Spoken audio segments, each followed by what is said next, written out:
Hey, welcome back to Contracted and Committed, where we keep it real about marriage, mobility, and making it work in tight spaces, literally and emotionally.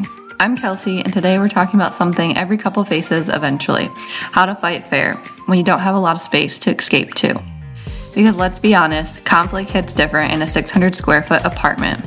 There's no slamming a door, storming off for dramatic effect. You're still 3 feet apart, trying to make coffee. So here's what we've learned about fighting fair in close quarters. First of all, call a timeout, literally. If the conversation is getting heated, we both have the right to call a pause, not to avoid the issue, but to let things cool off so we can talk about it productively. Even 10 to 15 minutes apart helps. The second one is use I statements. Instead of, you always do this, or you never listen, we try to lead with how we feel. Like, I felt dismissed when that happened, or I need a little more support around this. It keeps things from getting instantly defensive.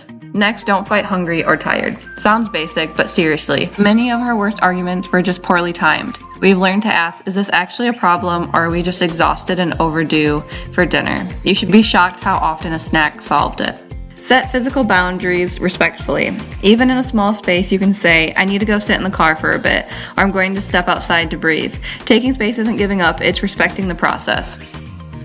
And here's the heart of it.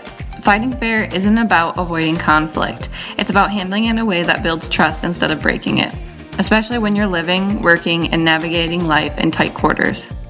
Thanks for hanging out with us for another mini episode. If this one hit home, share it with someone else doing life in a small space.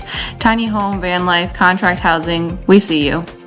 And if you got your own tiny space tension tamer, let us know. Tag us at Contracted and Committed or drop it in a review. See you next time, and remember, it's not about the square footage, it's about the foundation you're building together. This was Contracted and Committed. See you in the next mini episode.